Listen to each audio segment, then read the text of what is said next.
Hello, everybody, and welcome back to the breakdown. I'm Tone, and it is awesome to have you back with me here again this evening.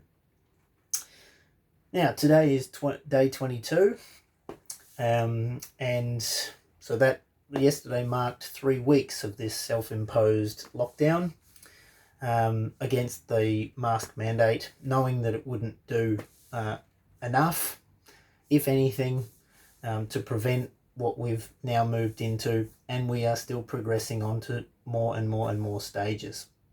But I'm going to stop focusing specifically on the mask and how ineffective it's been and mandating such a thing.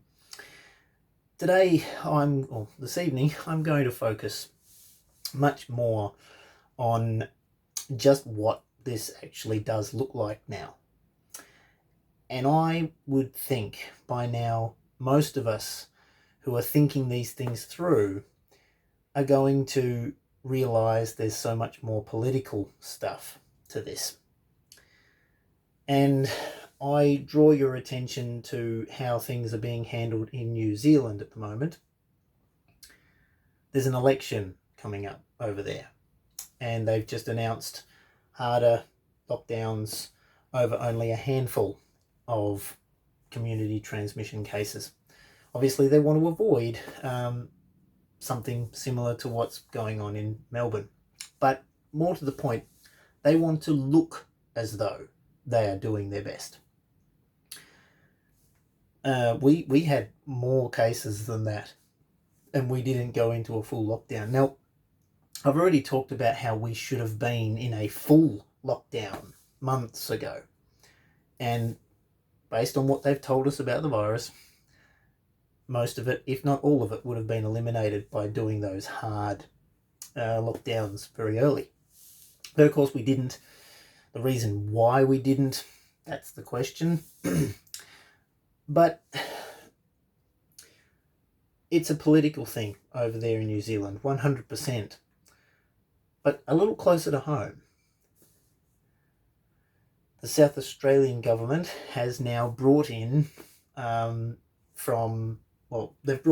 Friday, the 21st of August, very strict lockdowns. You can't go across into South Australia from your 40-kilometre buffer zone in Victoria for things like medical care, for shopping, for education, for running your business. You can't go there for work. Now, we've got to know, based on the fact that there's limited cases and limited anything happening over there compared to what we've got here in Melbourne, it's got to be a political thing, okay? We can't look at it in another way really now. So I hope that wakes quite a few people up now about just how political this is being made out to be. They jump on the news, the media, they jump on the news and they talk about how don't you make the mask a political thing. It's out of human decency, common decency, that you wear the mask. Okay, so people are making the mask a political thing. They're making this whole virus thing a medical thing. A political thing, a medical thing. And it's clear. It's got to be clear, right? Now, as I've already spoken about this stuff, I saw the strong potential for this to occur over there. I saw a strong potential for it to occur here. In fact, I thought that if they were smart, they would have done a hard and fast lockdown a lot earlier. So I was already prepared for that. And that's held me in good stead. Now, thankfully, I don't have dependents. I didn't have a job that I was actually going out to do. I do everything from home already. And I wasn't running a business that needed constant maintenance and all those sorts of things. And I don't have any pre-existing medical conditions that need me to be out and go. So I'm very blessed in this case to not be hugely affected by this stuff. But understand that I have been in the position of a border community member, and I am aware of what it would mean for the border to be closed like it is. And it's one reason why I've spoken in previous videos about this stuff moving in that direction, and I am not at all surprised that it's got to where it has. I thought it would be sooner, but here we are. Now, I made preparations for myself here. I've done these videos to talk about what I foresee coming, and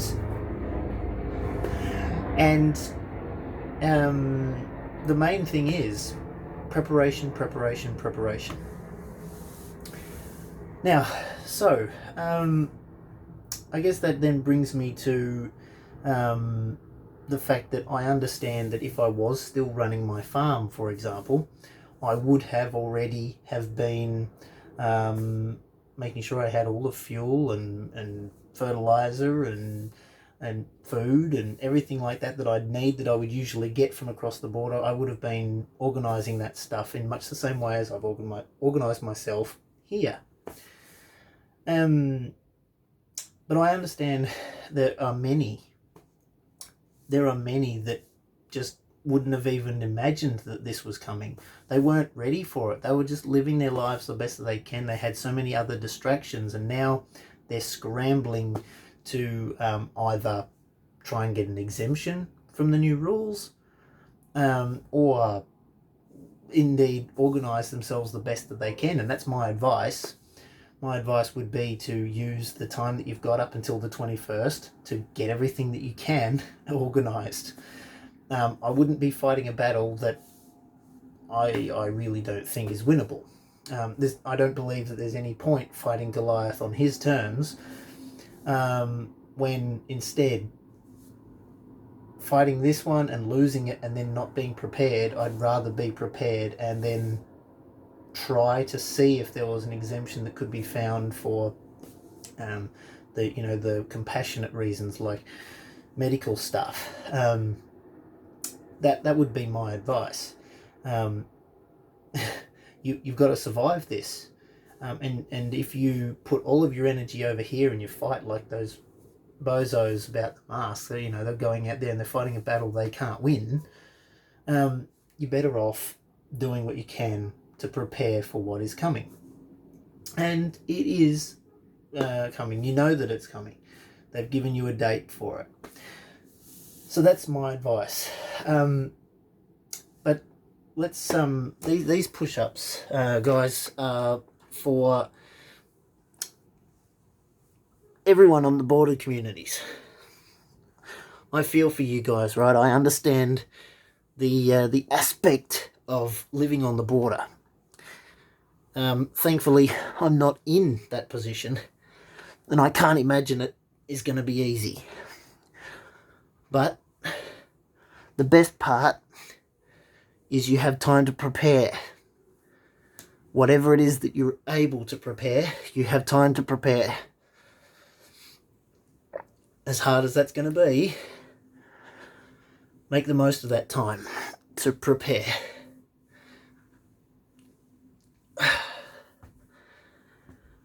Now, I've thought long and hard about this stuff, and I've read some posts on Facebook about friends and family over there on the border thinking about medical care. And I think that that's the biggest one. The biggest one is the medical care issue. Going and seeing doctors about pre-existing conditions that you need to have monitored. That's a big one. Because while you can prepare for your farm or your business, if you're indeed able to continue to operate it because it's in your state,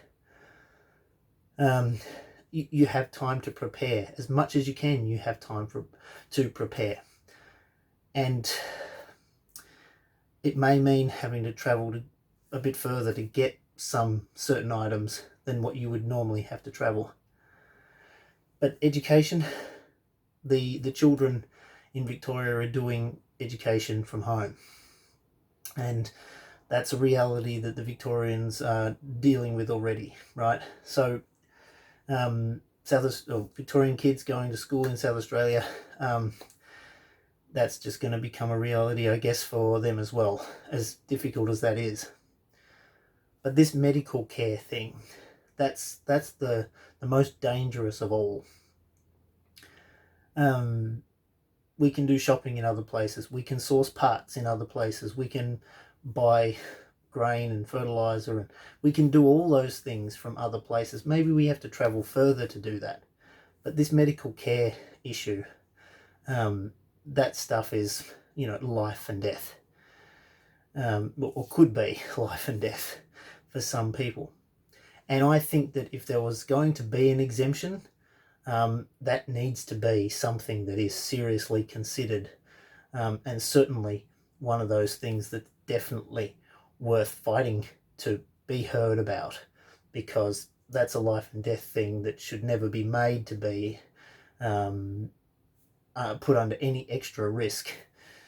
But like I've said, in terms of businesses and work and that, there's so many people here in Melbourne that have lost their jobs. There are so many businesses here that are going to close. Now, that doesn't make it right, and it doesn't make it okay. It does mean that it's a reality, however. And look, they're pushing this virus thing. We're all doing it because of the virus. But we can also see that there's some political stuff going on here, right? We ought to be waking up to that by now. So, as much as all of this has been on the horizon and is now coming to, clearly be the case, what's done is done. What is most important is the time left to prepare for the unexpected. How long is this going to drag out for? I am not going to try and answer that question. While I could foresee these types of things building and building to what we already see now, and go back, look at my videos, I've watched it happen and called it before it has. But as much as that, I can't see how long this is going to drag out for. I have spoken on another video where I believe that this could very well be beyond Christmas. And I think some people are starting to wake up to that idea that this could very well be a reality.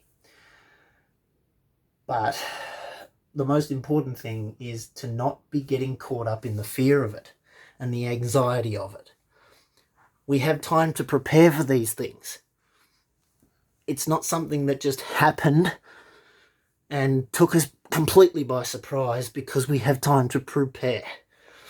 Whether we had time to not be distracted by life and we had more time to see it coming, or whether we know that it's about to occur because we've been given a warning that the lockdown is going to come, and we have time to prepare for that before it gets set in motion, then we've got time to prepare either way. And preparation is key. So that's my advice. As difficult as this is, it's no good fighting and arguing over stuff that we're very unlikely to be able to make headway on. We're better off preparing for the worst while hoping for the best.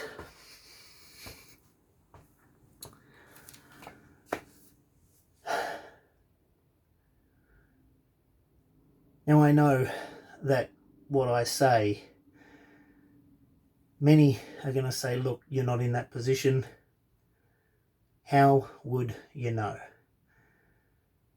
And all I can say is, we don't have to be in a said position to be able to understand to some extent what it means and what it could look like. We're not experiencing it, perhaps, but the logic of how best to handle it, that remains the same. And everybody's going to have their own way or their own stuff that they have to organise in a very unique way, because all of our operations, all of our stuff that we're doing is different. But the amount of time and the actual thought that we put into that preparation, that's key. That's important. And that's my encouragement. My encouragement is, don't be overwhelmed by it. Accept that this is a reality. And be taking care of each other. And taking care of yourself. Prepare, prepare, prepare. If we are lucky, we might be out of this before Christmas. But on the flip side, this could be a very, very real reality that we've got to get used to. Now, I don't know, and I certainly hope not, but I am aware that these kinds of draconian measures are supposed to be coming. For what reason they get implemented? Well, I believe most of them will be implemented under the disguise of for our own good, for the betterment of humanity, and people just will accept them. Look at how many people accepted the mask and were told, you wear the mask. I said I wasn't going to talk about the mask too much, but people accepted the mask and were told that the mask will, if we wear the mask, it should prevent us needing to go further with this stuff. And everybody just wore the mask.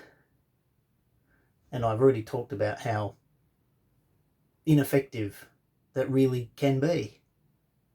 All it does is stop, like catch this. As soon as the hand touches here and touches here, it goes from here to here. Or it goes from here to an object. And we've been told that the virus stays viable on objects for a long period of time. Mask now useless. Maybe 10%, 20% useful. And we were told the mask would prevent. But everybody just swallowed that story. And, okay, yep, I'll accept that. That'll be good. So, we have to be careful about what we're hearing, what everything that's being shared to us. We've got to be careful about it. I mean, if you think that the way that I'm talking about these things is, something that you can challenge, by all means challenge it, but look at what I've said and look at what has happened. And putting two and two together, I'm sharing this to try to help everybody who sees this to really look at what's going on so that they can prepare for what's next. This is not something to be shared to cause more fear and anxiety. To the contrary, it is to allow us to see a different perspective so that we can prepare. Anyway, look, to all of you who are seeing this video and you are in those border communities, I'm thinking of you all at the moment. And I'm hoping that this stuff doesn't overwhelm you. I'm hoping that you put your energy into preparation. That while it's not okay, while it's a big drama, while it's just craziness, what are you going to do about it? Are you going to fight on terms that you can't win and use up all of your energy? Or are you going to do everything you can to prepare for whatever's coming the best that you can. That's our choice. What are we going to select?